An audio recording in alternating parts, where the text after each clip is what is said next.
বিএনপির বর্ধিত সভা সকালে যোগ দেবেন ৩,৫০০ ডেলিগেট। দিক নির্দেশনামূলক বক্তব্য রাখবেন তারেক রহমান।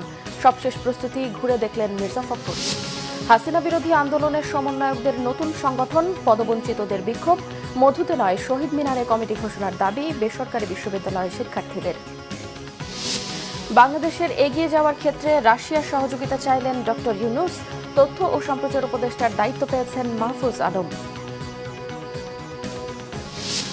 গ্যাসের দাম প্রায় ১.৫ গুণ করার প্রস্তাব, শুনানিতে হট্টগোল। জ্বালানি খাত নিয়ে গণবিরোধী সরকারের পথেই হাঁটছে অন্তর্বর্তী সরকার, অভিযোগ ক্যাবের। দেখছিলেন ক্রাউন সিমেন্ট সংবাদ শিরোনাম। এবারে বিস্তারিত।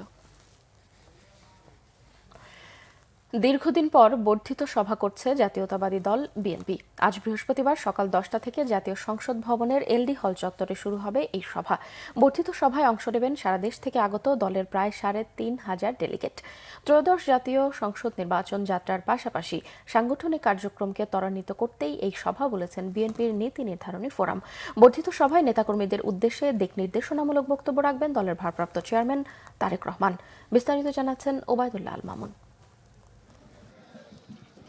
জাতীয় সংসদের এলডি হল চত্বরে চলছে ব্যাপক প্রস্তুতি।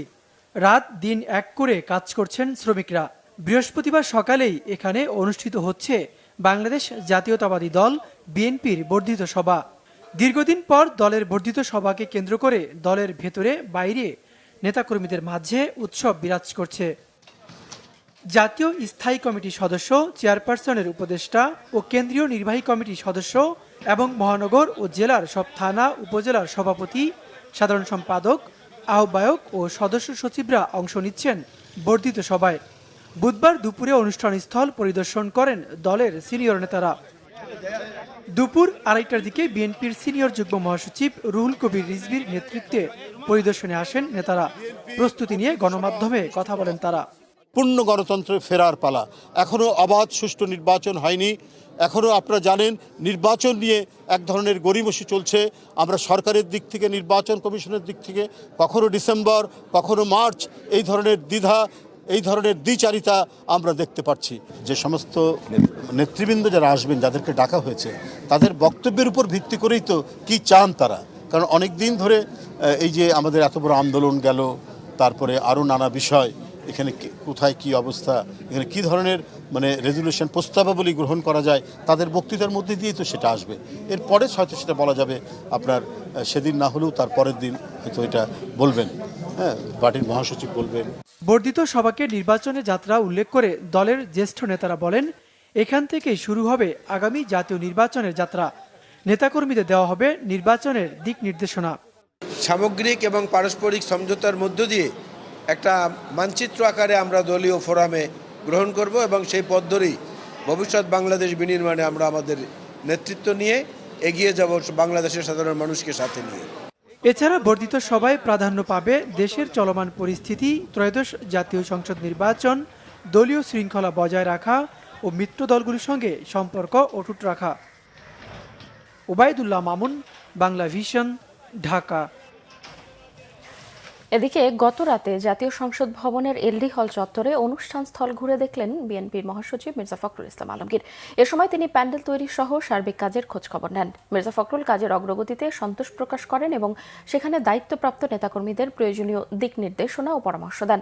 মির্জা ফখরুল কিছু সময় সেখানে অবস্থান করেন। এ সময় তার সাথে ছিলেন বিএনপি চেয়ারপারসনের উপদেষ্টা ও সাবেক ডেপুটি মেয়র আব্দুস সালাম ও যুগ্ম সচিব খায়রুল কবির খোকন সহ দলের সিনিয়র নেতারা। ডিসেম্বরের মধ্যেই নির্বাচন হবে, গণতন্ত্রের পথে উত্তরণ, মন্তব্য বিএনপি মহাসচিব মির্জা ফখরুল ইসলাম আলমগীরের। বিএনপির সাংগঠনিক সম্পাদক শামা ওবায়েদের লেখা 3টি বইয়ের মোড়ক উন্মোচনের অনুষ্ঠানে তিনি এই মন্তব্য করেন। গতকাল সন্ধ্যায় বইমেলায় এই মোড়ক উন্মোচন করা হয়। এ সময় মির্জা ফখরুল ইসলাম আলমগীর বলেন, ফ্যাসিবাদ থেকে গণতন্ত্রে উত্তরণের পথে বাংলাদেশ। এখন মুক্ত পরিবেশ সৃষ্টি হয়েছে, তাই গ্রহণযোগ্য নির্বাচনের মধ্য দিয়ে গণতন্ত্রের পথে উত্তরণে সবাইকে এক থাকতে হবে, বিভাজন করলে চলবে না। বিএনপি মহাসচিব আরও বলেন, একমত না হলে একটি মহল সোশ্যাল মিডিয়ায় বিএনপিকে নিয়ে অপপ্রচার চালাচ্ছে। এটা খুবই দুঃখজনক বলেও মন্তব্য করেন মির্জা ফখরুল ইসলাম আলমগীর। আজকে আমরা দুর্ভাগ্যের সঙ্গে লক্ষ্য করি কিছু কিছু মহল থেকে এই প্রচেষ্টা করা হয়, একমত না হলেই সে শত্রু হয়ে যায়। এবং তাকে মেলাইন করার জন্য বিভিন্নভাবে আপনার কথা বলা হয়। বিশেষ করে সোশ্যাল মিডিয়াতে একটা ভয়ঙ্কর রকমের একটা প্রবণতা দেখা যায় যে মত প্রকাশের স্বাধীনতাকে আক্রমণ করা হয়। আমি মনে করি মুক্ত চিন্তার বিকাশের জন্য এটা অত্যন্ত অন্তরায়। আমরা বিশ্বাস করি যে আগামী ডিসেম্বরের মধ্যেই বাংলাদেশে একটা সকলের কাছে গ্রহণযোগ্য এবং নিরপেক্ষ একটি নির্বাচন অনুষ্ঠিত হবে। সেই নির্বাচনের মধ্য দিয়ে বাংলাদেশ গণতন্ত্রের পথে এগিয়ে যাবে এবং বাংলাদেশ একটা গণতান্ত্রিক রাষ্ট্র নির্মাণের পথকে আরো সোজা সহজ করে নিয়ে আসবে। ফ্রান্সের রাষ্ট্রদূতের সাথে দেশের রাজনৈতিক প্রেক্ষাপট নিয়ে আলোচনা করেছে বিএনপি, জানিয়েছেন দলের স্থায়ী কমিটির সদস্য আমির খসরু মাহমুদ চৌধুরী। এদিকে আইনশৃঙ্খলা পরিস্থিতি নিয়ন্ত্রণে স্বরাষ্ট্র উপদেষ্টাকে দ্রুত ব্যবস্থা নেওয়ার আহ্বান জানিয়েছেন বিএনপি নেতারা। রাজধানীতে আলাদা অনুষ্ঠানে তারা এসব কথা বলেন। বিস্তারিত জানাচ্ছেন মোবাশ্বের আহমদ। বুধবার বিকেলে গুলশানে বিএনপি চেয়ারপারসনের কার্যালয়ে বিএনপি মহাসচিব মির্জা ফখরুল ইসলাম আলমগীরের সাথে সৌজন্য সাক্ষাৎ করেছেন ঢাকায় নিযুক্ত ফ্রান্সের রাষ্ট্রদূত ম্যারি মাজদুপুই ও রাজনৈতিক উপদেষ্টা ক্রিশ্চিয়ান বেক। ফ্রান্সের রাষ্ট্রদূতের এই সৌজন্য সাক্ষাতে আরও উপস্থিত ছিলেন বিএনপির স্থায়ী কমিটির সদস্য আমির খসরু মাহমুদ চৌধুরী ও চেয়ারপারসনের পররাষ্ট্র নীতি বিষয়ক বিশেষ সহযোগী উপদেষ্টা কমিটির সদস্য শামা ওবায়েদ। বৈঠক শেষে আমির খসরু মাহমুদ সাংবাদিকদের জানান, ফ্রান্সের রাষ্ট্রদূতের সাথে দেশের রাজনৈতিক প্রেক্ষাপট নিয়ে আলোচনা হয়েছে। সরকারকে আপাতত নির্বাচনমুখী কাজ করতে হবে। আমরা বলেছি যেটা আমরা সবসময় বলি, জনগণ নির্বাচনের অপেক্ষায় আছে, ভোট দেওয়ার অপেক্ষায় আছে, যেটা সবাই বলে। এবং এটা আজকে এটা তো একটা জনমত, মানুষ ভোট দিয়ে তাদের সরকার নির্বাচিত করতে চায়। সকালে গুলশান বিএনপি চেয়ারপারসনের কার্যালয়ে আমরা বিএনপি পরিবার আয়োজিত ক্যান্সার আক্রান্ত নেতাকর্মীদের চিকিৎসা সহায়তা প্রদান অনুষ্ঠানে যোগ দেন দলের সিনিয়র যুগ্ম মহাসচিব রুহুল কবির রিজভী। বলেন, শেখ হাসিনার পতনের পর শান্তি ফিরে আসবে প্রত্যাশা ছিল সাধারণ মানুষের, তবে আইন শৃঙ্খলা অবনতির কারণে জনগণের সেই প্রত্যাশা পূরণ হয়নি। মাঠে যে ক্রাইমগুলো হচ্ছে, সমাজে যে ক্রাইমগুলো হচ্ছে, সেই ক্রাইমগুলো কেন দমন করা যাচ্ছে না? অনেকে বলছেন পুলিশ ঠিকমতো কাজ করছে না। তো স্বরাষ্ট্র উপদেষ্টার তো দায়িত্ব যে পুলিশ কেন কাজ করছে না সেটা দেখা, দ্রুত সেখানে পদক্ষেপ নেওয়া। তো এখন তো পাড়া মহল্লায় গডফাদার তৈরি হয়েছে, যারা মানে দেশের যারা শান্তিতে সুখে ভদ্রলোক সুশীল মানুষ যারা বসবাস করবে তারা আতঙ্কিত হয়ে পড়ছে। জাতীয় প্রেস ক্লাবে এক আলোচনা সভায় যোগ দেন বিএনপি চেয়ারপারসনের উপদেষ্টা জয়নাল আবেদিন ফারুক। ডেভিল হান্টে বড় অপরাধীদের ধরতে স্বরাষ্ট্র উপদেষ্টার প্রতি আহ্বান জানান। দয়া করে সিন্ডিকেটকে এখনই গ্রেফতার করুন। আবার নতুন সিন্ডিকেট হবে, আবার আপনার বদনাম শুরু করবে। এটা তালবাহানা করে কিছু কিছু লোক যারা নির্বাচন চায় না তাদেরই ষড়যন্ত্রের অংশ হতে পারে বলে জনগণ মনে করে। অন্যদিকে বিডিআরকে কলঙ্কিত করতে স্বাধীনতার পর থেকেই চেষ্টা করা হয়েছিল বলে মন্তব্য করেছেন বিএনপি চেয়ারপারসনের উপদেষ্টা সৈয়দ মোয়াজ্জেম হোসেন আলাল। বুধবার শ্যামলী মানসিক স্বাস্থ্য হাসপাতাল মিলনায়তনে বিডিআর হত্যাকাণ্ডে শহীদ lieutenant colonel doctor Lutfor Rahman স্মারক বক্তব্য অনুষ্ঠানে তিনি এ মন্তব্য করেন। বারবার বলেছেন বিএনপি সম্পর্কে ক্যান্টনমেন্টে জন্ম নেওয়া দল, সামরিক ছাউনিতে বসে জন্ম নেওয়া দল। মানে ভাবটা হচ্ছে এই যে ক্যান্টনমেন্ট কিংবা সামরিক ছাউনি হচ্ছে একটা বোধহয় কি বলে গার্বেজ স্টেশন। এর থেকে বোঝা যায় সেনাবাহিনীর উপর একটি বিদ্বেষ আওয়ামী লীগের আগা গোড়া ছিল প্রথম থেকেই। মোবাশ্বের আহমেদ, বাংলা ভিশন, ঢাকা। দুপক্ষের হাতাহাতি ও মারামারির মধ্য দিয়ে অবশেষে গতকাল আত্মপ্রকাশ করেছে ছাত্রদের নতুন ছাত্র সংগঠন গণতান্ত্রিক ছাত্র সংসদ। এদিন দল গঠনকে কেন্দ্র করে প্রাইভেট বিশ্ববিদ্যালয় ও ঢাকা বিশ্ববিদ্যালয়ের শিক্ষার্থীদের মধ্যে ধাওয়া পাল্টা ধাওয়ার ঘটনা ঘটে। শিক্ষার্থীদের তোপের মুখে 8 সদস্য থেকে 12 সদস্যের কমিটি ঘোষণা করে নতুন এই ছাত্র সংগঠন। বিস্তারিত নাবিল জাহাঙ্গীরের রিপোর্টে।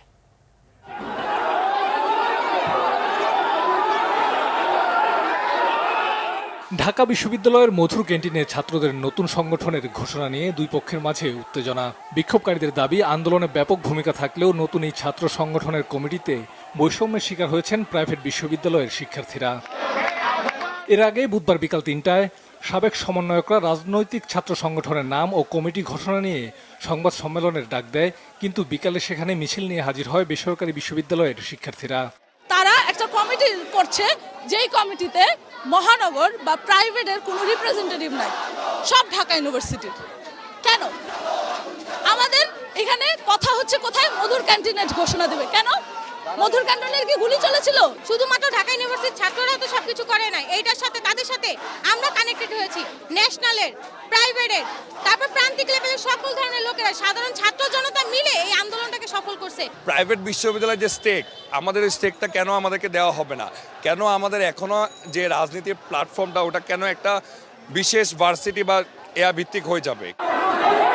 ছাত্র সংগঠনের সাবেক সমন্বয়করা মধুর ক্যান্টিনে এসে সংবাদ সম্মেলন করতে গেলে বিক্ষোভকারীদের বাধার মুখে বারবার ঘোষণার প্রস্তুতি পণ্ড হয়। এই সময় দুপক্ষের মধ্যে হাতাহাতি হতেও দেখা যায়।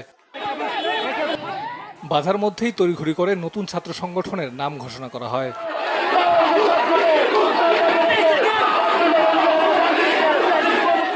নতুন ছাত্র সংগঠনের নাম দেওয়া হয়েছে গণতান্ত্রিক ছাত্র সংসদ। কেন্দ্রীয় আহ্বায়ক আবু বাকের মজুমদার আর ঢাকা বিশ্ববিদ্যালয়ের আহ্বায়ক আব্দুল কাদের।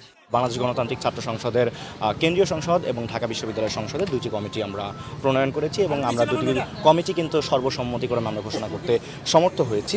আমাদের কেন্দ্রীয় কমিটির আহ্বায়ক হিসেবে রয়েছেন আবু বাকের মজুমদার এবং কেন্দ্রীয় সংসদের সদস্য সচিব হিসেবে রয়েছেন জাহিদ আহসান এবং মুখ্য সংগঠক হিসেবে রয়েছেন তাহমিদ আল মুদাসির চৌধুরী এবং মুখপাত্র হিসেবে আছেন আশরাফা খাতুন। পরে বৈষম্য বিরোধী ছাত্র আন্দোলন জানায় তাদের কমিটিতে নতুন দুজনকে যুক্ত করে মোট 12 জনকে রাখা হয়েছে নতুন এই ছাত্র সংগঠনে। নাবিল জাহাঙ্গীর, বাংলা ভিশন, ঢাকা। এদিকে নতুন কমিটিতে প্রতিনিধিত্ব না থাকায় বাংলাদেশ গণতান্ত্রিক ছাত্র সংসদ কমিটি প্রত্যাখ্যান করেছে বেসরকারি বিশ্ববিদ্যালয় বৈষম্য বিরোধী ছাত্র আন্দোলন। গতরাতে বারডেম হাসপাতালের সামনে বেসরকারি বিশ্ববিদ্যালয়ের কয়েকজন সমন্বয়ক জানান, অবিলম্বে এই কমিটি বাতিল করতে হবে, পাশাপাশি শিক্ষার্থীদের ওপর হামলার জন্য নতুন কমিটিকে জাতির কাছে ক্ষমা চাইতে হবে। এ সময় নতুন কমিটির সদস্যদের অবাঞ্ছিত ঘোষণা দেওয়া হয়। তারা বলেন, জুলাই আন্দোলনের ভিত্তিতে গঠিত ছাত্রদের নতুন কমিটি গঠন করা নিয়ে বেসরকারি বিশ্ববিদ্যালয়ের শিক্ষার্থীদের ওপর হামলায় 24 জন ছাত্র আহত হয়েছে। তাদের দাবি, ছাত্রদের নতুন কমিটি হতে হবে কেন্দ্রীয় শহীদ মিনারে, মধুর ক্যান্টিনে নয়। ঢাকা বিশ্ববিদ্যালয়ে একটি ইতিহাস গড়তে পারত, কিন্তু ঢাকা বিশ্ববিদ্যালয় আজকে একটি ঐতিহাসিক পরাজয় করেছে তাদের এই কমিটি প্রকাশ করার মধ্য দিয়ে। তারা কমিটির নাম দিয়ে, তারা তাদের সংগঠনের নাম দিয়েছে বাংলাদেশ গণতান্ত্রিক ছাত্র সংসদ, কিন্তু আমি তাদের এই কেন্দ্রীয় কমিটিতে আমরা কেউ বাংলাদেশকে দেখতে পাই নাই। আমরা শুধু দেখতে পেয়েছি ঢাকা বিশ্ববিদ্যালয়কে। এই ছাত্র সংগঠনকে আমরা প্রত্যাখ্যান করলাম। আপনারা কিভাবে এটাকে পরবর্তীতে এগিয়ে নিয়ে যাবেন সেটা আপনাদের বিষয়, আপনারা আমাদের সাথে ডিসকাশনে আসুন। বাংলাদেশ পরমাণু শক্তির শান্তিপূর্ণ ব্যবহার নিশ্চিত করে অংশীদারিত্বের সাথে এই খাত এগিয়ে নিতে চায় বলে জানিয়েছেন অন্তর্বর্তী সরকারের প্রধান উপদেষ্টা অধ্যাপক ডক্টর মোহাম্মদ ইউনূস।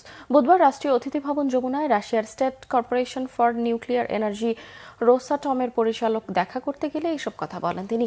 রূপপুর পারমাণবিক বিদ্যুৎ কেন্দ্রে বাংলাদেশের সাথে রাশিয়ার সহযোগিতার একটি মাইলফলক হিসেবে উল্লেখ করে প্রধান উপদেষ্টা পরমাণু শক্তিতে রোসাটমকে তাদের সহযোগিতা অব্যাহত রাখারও আহ্বান জানান। রূপপুর প্রকল্পের অগ্রগতি প্রধান উপদেষ্টাকে অবহিত করেন রোসাটমের মহাপরিচালক। অন্তর্বর্তী সরকারের তথ্য ও সম্প্রচার মন্ত্রণালয়ের নতুন উপদেষ্টা হলেন মোহাম্মদ মাহফুজ আলম। রাষ্ট্রপতির আদেশক্রমে বুধবার মন্ত্রিপরিষদ বিভাগে এক প্রজ্ঞাপনে এই তথ্য জানানো হয়। মঙ্গলবার তথ্য এবং ডাক ও টেলিযোগাযোগ এবং তথ্য প্রযুক্তি মন্ত্রণালয়ের উপদেষ্টা নাহিদ ইসলাম পদত্যাগ করলে মাহফুজ আলম গত বছরের 10 নভেম্বর উপদেষ্টা হিসেবে শপথ নেন। তবে সে সময় তাকে কোনো মন্ত্রণালয়ের দায়িত্ব দেওয়া হয়নি। এর আগে অন্তর্বর্তী সরকার গঠনের 20 দিনের মাথায় গত বছরের 28 আগস্ট তাকে প্রধান উপদেষ্টার বিশেষ সহকারী হিসেবে নিয়োগ দেওয়া হয়েছিল।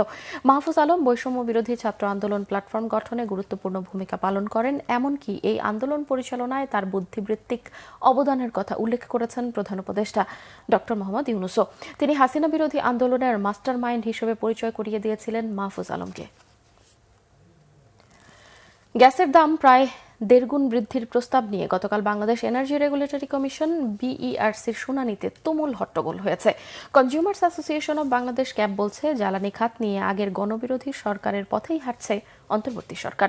ক্যাবের জ্বালানি উপদেষ্টা অধ্যাপক এস শামসুল আলম জানিয়েছেন, যুগের পর যুগ দুর্নীতিবাজ আমলা ও কর্মকর্তাদের পকেট ভারী করে যেতে হচ্ছে সাধারণ মানুষদের। এদিকে জ্বালানি খাতে লুটপাটকারীদের বিচারের আওতায় আনার দাবি জানিয়েছেন ভোক্তারা। গোলাম ময়নুল হাসানের রিপোর্ট। 6টি গ্যাস বিতরণ কোম্পানির মূল্যবৃদ্ধির প্রস্তাবের ভিত্তিতে রাজধানীতে বিএম অডিটোরিয়ামে গণশুনানি আয়োজন করে বিইআরসি। কোম্পানিগুলো শিল্পের ক্ষেত্রে প্রতি ঘনমিটার গ্যাসের মূল্য 30 টাকা থেকে 1,75 টাকা 72 পয়সা করার প্রস্তাব করেছে। মূল্য কাঠামোর অধীনে এই মূল্য প্রস্তাব করা হয়েছে। শুনানিতে অংশ নিয়ে ক্যাবের জ্বালানি উপদেষ্টা অধ্যাপক এম শামসুল আলম গ্যাসের মূল্য বৃদ্ধির যৌক্তিকতা নিয়ে প্রশ্ন তোলেন। আজকে পেট্রো বাংলা এবং তিতাস বৃদ্ধে যে সমস্ত অভিযোগ মানুষের মনে আগুন জ্বলতেছে, সেটাকে দাবানলে বিস্ফোরণে পরিণত করেন না। আপনারা এই সমস্ত জায়গাগুলোকে আইডেন্টিফাই করেন। আজকে যে বক্তৃতা দিয়েছেন যার প্রেক্ষিতে আমি বলতে বাধ্য হয়েছি যে বিরক্ত হচ্ছি। আপনারা এটা বুঝতে পারেন না কেন?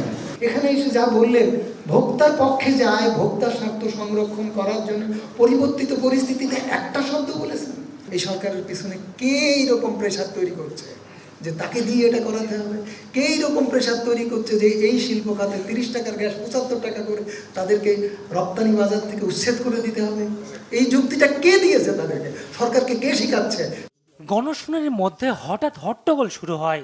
দাবি জানানো হয় শুনানি বন্ধের। বিরোধীর শুনানি বাতিল করতে হবে, প্রহসনের শুনানি বাতিল করতে হবে, আমলাতন্ত্রের আস্তানা ভেঙে দাও, গুড়িয়ে দাও। আপনারা গণদুষ্কর, আপনারা শত শত শিল্প কলকারখানা বন্ধ করার ফায়দারা করছে। হাজার হাজার কোটি টাকা লুটেছে। এই লুটের টাকা উদ্ধার করেন, সমন্বয় করেন। এদিকে গণশুনানি চলার সময়ে ভবনের বাইরে মানববন্ধন করে ক্যাব। আজকে যে গণশুনানি হচ্ছে, এটা জনগণের স্বার্থে হচ্ছে না। এইটা প্রকৃতপক্ষে জ্বালানি ক্ষেত্রে কিভাবে ভালোভাবে কাজ করা যায় সেই লক্ষ্য হচ্ছে না। এইটা হচ্ছে পরিকল্পিতভাবে গ্যাসের মূল্য বৃদ্ধির জন্য, জনগণের পকেট কাটার জন্য। আমরা তাই এই গণশুনানি বন্ধের দাবি জানাই। জ্বালানি অপরাধীদের আইনের আওতায় আনার দাবি জানানো হয় মানববন্ধনে। গোলাম মইনুল হাসান, বাংলা ভিশন, ঢাকা। রমজানে খাদ্যপণ্যের ভেজাল রোধে মোবাইল কোর্ট মাঠে থাকবে বলে জানিয়েছেন শিল্প উপদেষ্টা আদিলুর রহমান। গতকাল সকালে শিল্প মন্ত্রণালয়ে এক ব্রিফিংয়ে তিনি এই তথ্য জানান। উপদেষ্টা বলেন, খাদ্যপণ্যের মান বিএসটিআই এর ল্যাবরেটরিতে পরীক্ষা করা হচ্ছে। সেখানে নিম্নমানের পণ্যের বাজারজাতকরণ বন্ধের নির্দেশনা দেওয়া আছে। নির্দেশনা না মানলে আইনি ব্যবস্থা নেওয়ার কথাও জানান তিনি। পণ্যের মান নিয়ন্ত্রণে বিএসটিআই নিয়মিতভাবে এই ভেজাল বিরোধী অভিযান পরিচালনা করে থাকে। নিয়মিত অভিযানের পাশাপাশি রমজান উপলক্ষে এবছর ভেজাল বিরোধী বিশেষ অভিযান পরিচালনা করা হবে।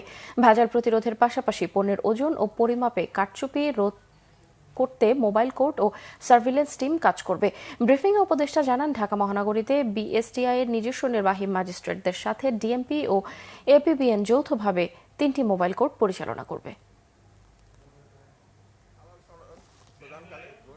মাহে রমজান উপলক্ষে ভেজাল বিরোধী বিশেষ অভিযান পরিচালনা করা বিএসটিআই এর অন্যতম দায়িত্ব।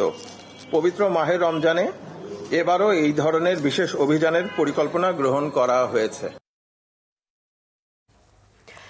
ডিসেম্বরকে সামনে রেখে নির্বাচনের সব প্রস্তুতি গ্রহণ করছে নির্বাচন কমিশন, জানিয়েছে নির্বাচন কমিশনার মোহাম্মদ আনোয়ারুল ইসলাম। গতকাল সন্ধ্যায় মুন্সিগঞ্জ জেলা প্রশাসকের কার্যালয়ে ভোটার তালিকা হালনাগাদ কর্মসূচির অংশ হিসেবে জেলা ও উপজেলা পর্যায়ে বিভিন্ন কর্মকর্তাদের সাথে মতবিনিময় সভায় তিনি এসব কথা জানান। তিনি বলেন, আইন শৃঙ্খলা পরিস্থিতির ধীরে ধীরে উন্নতি হচ্ছে। আশা করা যায় আগামী 2-3 মাসের মধ্যেই আইন শৃঙ্খলা পরিস্থিতি সহ প্রশাসনিক চেইন অফ কমান্ড অন্যান্য সময়ের তুলনায় আরও অনেক উন্নত হবে। নির্বাচন পরিচালনা করার মতো পরিবেশ ডিসেম্বরেই পাওয়া যাবে। তিনি আরো বলেন, আসন বিন্যাসের বিষয়টি একটি কঠিন কাজ।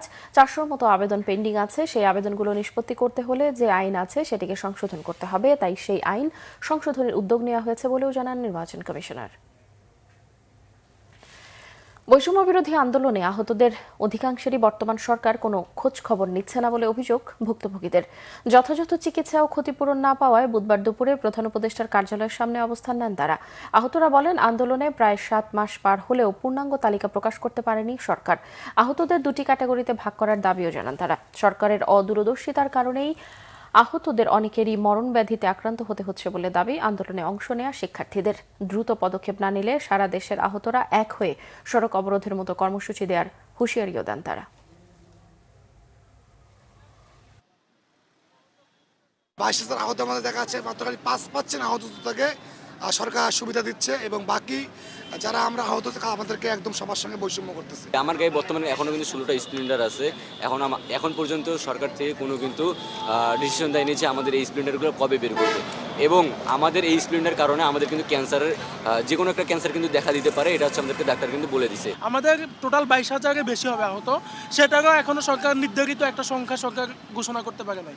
সরকার এখানে উদাসীন, কি কাজ করতেছে সে সরকারই ভালো বলতে পারবে। বাংলাদেশ ব্যাংকের governor doctor Ahsan H Mansur জানিয়েছেন, দেশে এখন খেলাপি ঋণের পরিমাণ 3.5 লাখ কোটি টাকা। তবে খেলাপির পরিমাণ এখনও সর্বোচ্চ পর্যায়ে পৌঁছায়নি বলে দাবি করেন তিনি। বুধবার রাজধানীর মতিঝিলে এক সংবাদ সম্মেলনে সংস্থার গভর্নর আহসান এইচ মনসুর জানান, জুলাই-ডিসেম্বর মেয়াদে খেলাপি ঋণ বেড়েছে 1,34,000 কোটি টাকা। সব মিলিয়ে ডিসেম্বরের শেষে বিতরণ করা মোট ঋণের 20.20%ই খেলাপি। এই খেলাপি ঋণের পরিমাণ আরও বাড়বে বলে আশঙ্কা আহসান এইচ মনসুরের। গভর্নর আরও জানান, সরকারি ব্যাংকের বিতরণ করা ঋণের 43% এখনও খেলাপি। ছাত্র জনতার অভ্যুত্থানের পর আওয়ামী লীগ সরকারের আমলে নামে বেনামে নেওয়া যেসব অর্থ নেওয়া হয়েছে, এসবের প্রকৃত চিত্র বের হতে শুরু করেছে। গেল কয়েক মাসে আমানত মাত্র 7% বৃদ্ধিতে স্বাস্থ্যবান অর্থনীতির জন্য সুখবর নয় বলেও জানান তিনি। ঠিকানাধীন ব্যাংকগুলোতে এই পরিমাণটা সবচেয়ে বেশি, এটা 42% বর্তমানে, এবং এটা 40 থেকে এর 42.8, মানে প্রায় 43% মতো। আগে ছিল 40.3। আর বেসরকারি ক্ষেত্রেও এটা বেড়েছে অনেকখানি। বাণিজ্যিক ব্যাংকের ক্ষেত্রে 15.6, যেটা আগে ছিল 11.9। ব্যাংকিং খাতে টাকা রেখে টাকা পাবে না, এটা হবে না বাংলাদেশে। এটা আমরা করতে দেব না। কিছুটা দায়বদ্ধতা সরকারই নিচ্ছে এক্ষেত্রে।